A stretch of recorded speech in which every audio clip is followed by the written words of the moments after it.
Do tema Conselho da Comunidade para Assistência aos Apenados dos Presídios de Lajeado, lançou o projeto social Nova História, rompendo o ciclo de pobreza, violência e reincidência.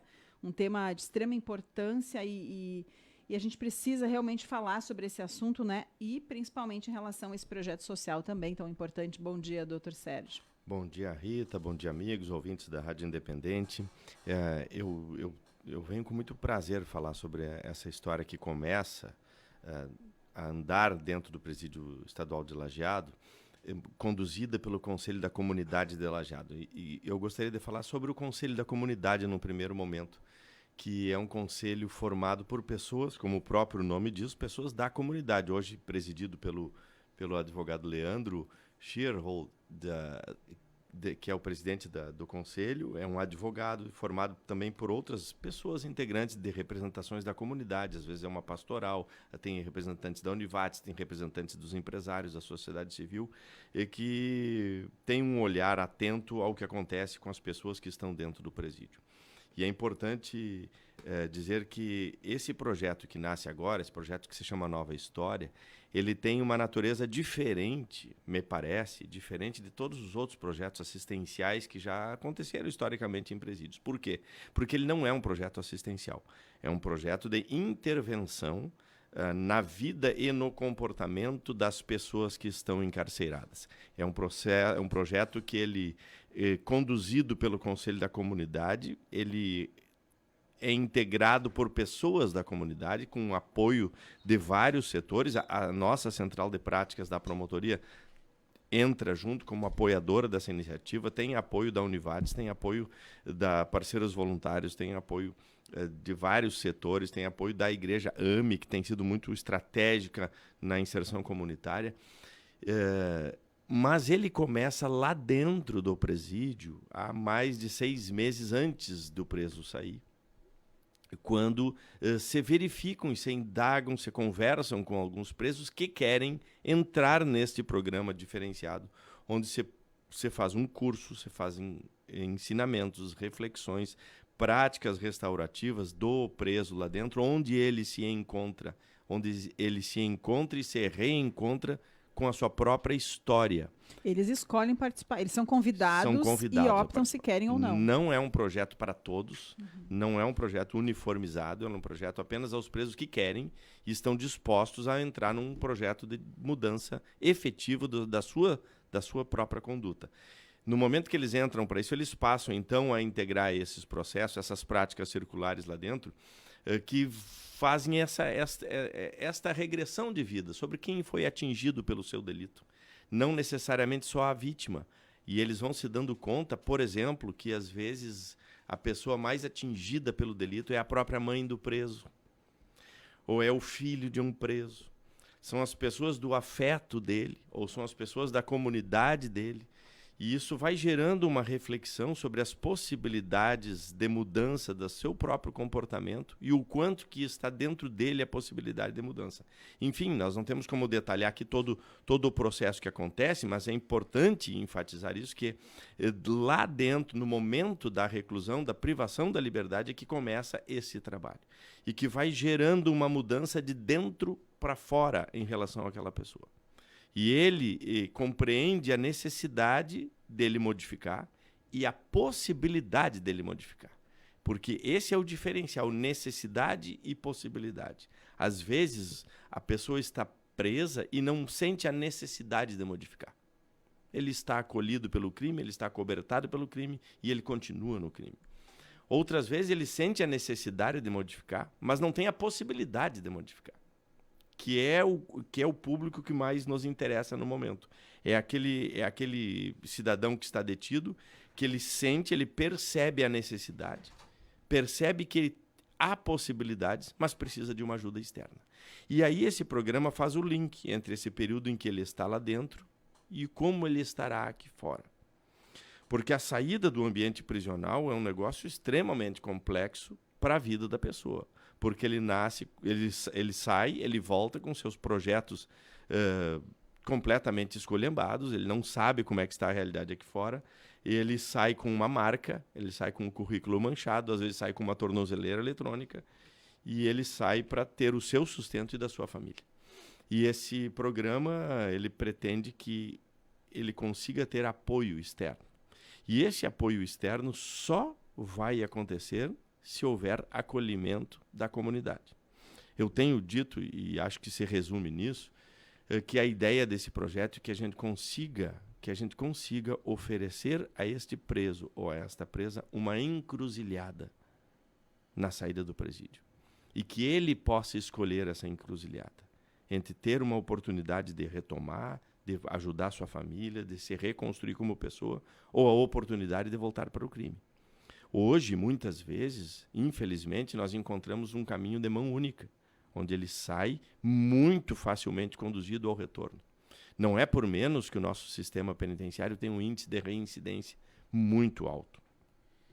E é por isso que esse projeto, ele não é um projeto de assistência aos presos, ele é um projeto de segurança pública, é um projeto de estratégia de sociedade, é um projeto de uma sociedade que quer viver pacificamente e precisa lidar com aquelas pessoas que estão perturbando essa pacificidade. Então ele esteve e está privado de liberdade. É ali que é o momento de trabalharmos com ele. E vejam, e eu dizia isso ontem no lançamento desse projeto, eu nem vou dizer que esse é um projeto de inteligência, é um projeto que estanca algumas desinteligências que nós praticamos até agora. Porque toda a estrutura de Estado, desde a polícia ostensiva, polícia civil, Ministério Público, Judiciário, Serviço de Segurança, todos nós, é um trabalho longo até se chegar à prisão de um cidadão. E quando chega a prisão de um cidadão, nós, de certa forma, viramos as costas. Porque é exatamente ali o momento em que eu tenho o tempo dele. Ele está 24 horas por dia disponível. É o momento que ele está pronto para refletir, porque ele está privado da liberdade. Ele está apto, fértil para pensar sobre a sua própria vida. Esse é o momento em que nós temos que estar lá dentro. E é muito bonito de ver um espaço em que ele é criado com a colaboração dos agentes da SUSEP, que são exemplares aqui em Lajeado. Eles abrem as portas do presídio. E interessante que eles abrem as portas não para os presos saírem, eles abrem as portas para a comunidade entrar. E esta interligação entre uma comunidade que se ajuda é que gera construção, diminui reincidência e aumenta a pacificação.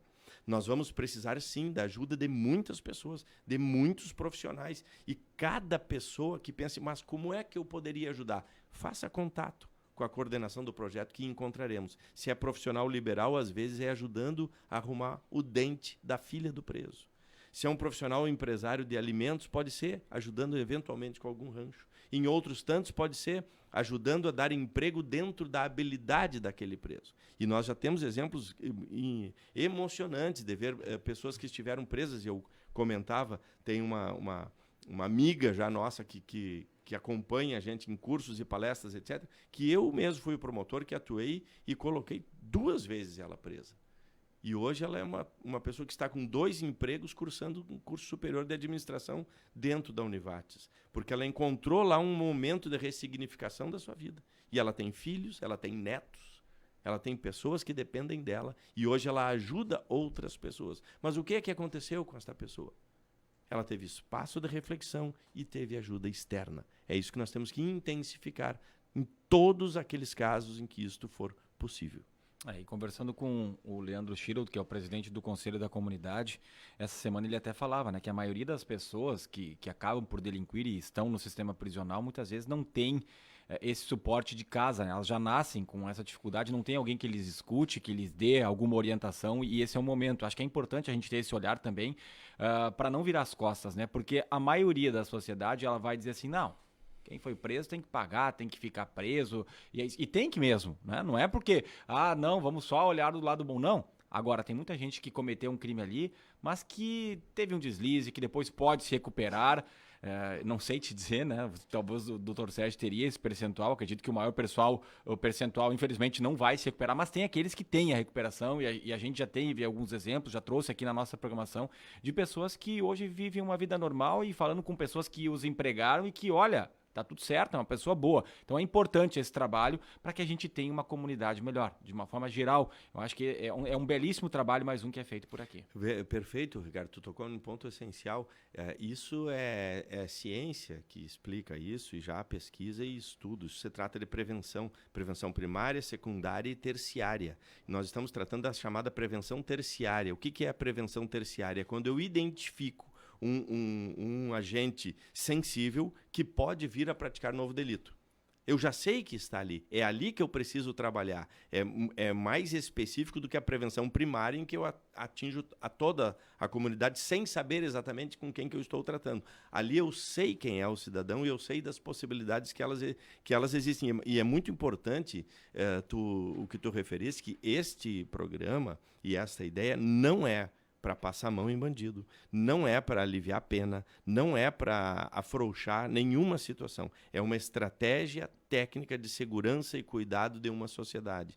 E sim, é importantíssimo as pessoas pensarem e desmistificarem, porque quando a gente fala em preso, se a gente tivesse mais tempo, nós poderíamos divagar sobre isso, mas eu pergunto, de qual preso estamos falando? Que preso nós temos lá dentro?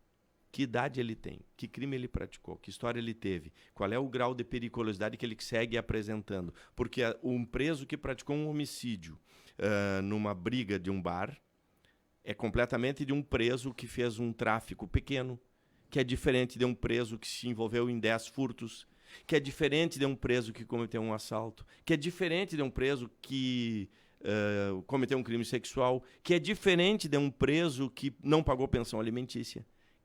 Então, há situações completamente diferentes em todas as situações. Um se envolveu em função do uso de drogas e se enroscou em dívida e foi pagando e caiu preso, mas ele quer se recuperar. Então, há N possibilidades e isto não significa que não seja um bom trabalhador. Não significa, às vezes, que não seja um bom pai. Não significa que seja uma pessoa que possa ser útil para os seus filhos. E é esses aspectos positivos de cada um é que nós temos que empoderar. Isso se chama mexer com a autoestima da pessoa. E qualquer análise mais científica de comportamento vai ver que a autoestima é fundamental. Normalmente, estes presos já foram vítimas no passado de algumas circunstâncias muito desagradáveis e a autoestima vai se reduzindo a -5. E se eu tenho uma autoestima baixa, e eu coloco num espaço que eu esmago o que sobra de autoestima, quando ele volta para a rua com a mancha nisso tudo, não vai vir autoestima positiva do nada. Então é nesta autoestima que nós vamos trabalhar. É nessa autoestima do empoderamento positivo para a pessoa se sentir integrante da comunidade, para se sentir apoiada e se sentir revigorada a viver em paz e em ordem, e é isso que você quer. Muito bom. Dr. Sérgio Diefenbach, promotor de justiça. Quem manda o recado aqui é a Nelly. Grande doutor Sérgio, sempre fazendo a diferença com o ser humano e na sociedade. Obrigado pela tua participação, pelo comentário de sempre aqui. Um abraço.